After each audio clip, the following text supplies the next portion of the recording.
BRS గవర్నమెంట్లో సంతకాలు పెట్టి మరి ఆనాడే ప్రైవేట్ వ్యక్తులకు దారాదత్తం చేశారు. ఆ సంతకాలు పెట్టింది ఎవరు, పెట్టించడం వెనుకుంది ఎవరు, అది time has to decide. Congress government ఏంది, చాలా ఆరోపణలు చేస్తున్నారు.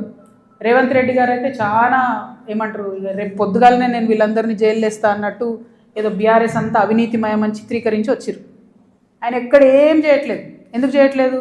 బీఆర్ఎస్ వాళ్ళు వేసినటువంటి దొంగదారులను కాంగ్రెస్ రహదారులుగా మారుస్తారు. వాళ్ళు ఎవరైతే ప్రైవేట్ వ్యక్తులకు ఇచ్చిరో మళ్ళీ అదే కంపెనీలతో వీళ్ళు అండర్స్టాండింగ్ పెట్టుకుంటారు, వాళ్ళతో మాట్లాడతారు. అంటే రేవంత్ రెడ్డి గారి పరిస్థితి ఇప్పుడు ఎట్లుందంటే, అప్పుడే కప్పం తిన్న పాము ఎట్లుంటుంది, కడుపు నిండింది, నేను సీఎం అయినా, అవినీతి అయితే నాకేంది, రాష్ట్రం ఎటు పోతే నాకేంది, వాగ్దానాలు ఎటు పోతే నాకేంది అని చెప్పి ఆయన సైలెంట్గా ఉన్నాడు. ఆయనకి ఈ బీఆర్ఎస్ పార్టీలో జరిగినటువంటి వ్యాపార లావాదేవీలకి అవుట్ రైట్గా సంబంధం ఉంది కాబట్టి వాళ్ళు సైలెంట్గా ఉంటారు. So let time decide. ఎప్పుడన్నా ఎవరైనా ఎంక్వైరీ చేస్తే డిసైడ్ అయితే చూద్దాం. ఏమీ కాకపోతే నాకెప్పుడో ఒకసారి టైం వస్తుందిగా, దేవుడు దయ ఉంటే నేను ముఖ్యమంత్రి అవుతా కదా ఒకనాడు. ఆనాడు మాత్రం 2014 నుండి 2014 తెలంగాణ వచ్చినప్పటి నుండి ఇప్పటి వరకు అన్ని అన్యాయాల మీద నేను మాత్రం ఆరాధిస్తాను. ఎందుకంటే ఎవరు వచ్చి బయటకు వచ్చి మాట్లాడినా వాళ్ళని దబాయించాలి, వాళ్ళ మీద ఒక కేసు వేయాలి, వాడిని ఏదో అనాలి, బురద చల్లాలి అని అంటే కుదరదు. నేను అట్లా ఊరుకునే వ్యక్తిని కాదు. నేను తప్పు చేస్తే నేను క్షమాపణ అడుగుతాను. నేను కోరిన క్షమాపణ జనం బాటలో ముందుకెళ్ళినప్పుడు. ఎందుకు కోరిన క్షమాపణ? నేను అదే గవర్నమెంట్లో ఉండి అమరవీరుల కుటుంబాల కోసం గట్టి కొట్లాడాల్సిందే అని నాకు మనసుకు అనిపించింది కాబట్టి నేను క్షమాపణ అడిగిన.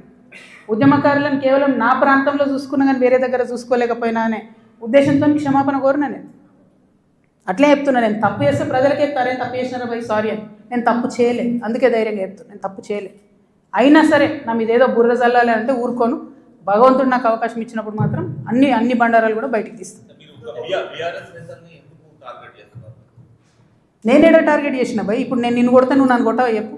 వాళ్ళు నన్ను టార్గెట్ చేస్తే నేనేం చేయాలి మరి? నేను ఊరుకోవాలను? నేనైతే గాంధీ తాతను కాదు, నేను అస్సలే మంచిదని కాదు నేను చెప్తున్నాను. నేను కేసీఆర్ గారు అంతా ఓపిక నాకు లేదు, అస్సలే మంచిదని కాదు. నేను ఊరుకోను. నన్ను కొడితే 2 కొడతా ఉల్టా. ఎందుకంటే నా తప్పు లేకుండా కొడుతున్నారు, నా తప్పు లేకుండా మాట్లాడుతున్నారు. అది కరెక్ట్ కాదు కదా. ఏం రోగం చెప్పు? నేను ఏమంటున్నా? నేను జనంలో పోతున్నా, పిచ్చి లేచినట్టు పొద్దు నుండి రాత్రి వరకు ఎందుకు తిరుగుతున్నా నేను?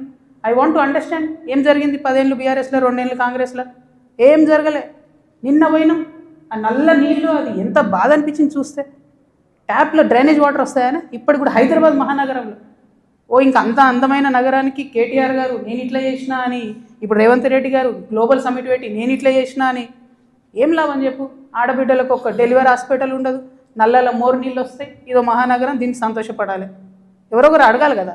అడిగితే కేసులు, అడిగితే లొల్లి, ఇంతే. ఏం భయపడేదాన్ని కాదు నేను. ముందుకే పోతా, వెనుకకైతే పోయేది లేదు. వస్తే లొల్లెందుకుంటుండేనే?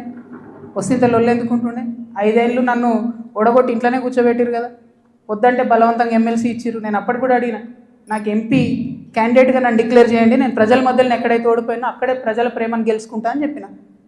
అవకాశం ఇవ్వలే నాకు, తిరగనీయలే. మా కాన్స్టిట్యున్సీలో కూడా ప్రతి ఎమ్మెల్యేను ఎవరో ఒకరు మేనేజ్ చేసుడు, వాళ్ళు నాకు ఎక్కడికక్కడ కాళ్ళల్లో కట్టెలు పెట్టుడు, కాన్స్టిట్యున్సీ నుంచి ఎవరైనా వచ్చి కలిస్తే బెదిరించుడు.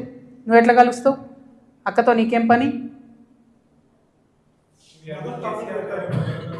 కేసీఆర్ గారికి తెలియకుండానే తప్పులు జరిగాయి అప్పుడు. ఎందుకంటే అప్పుడు ఉండే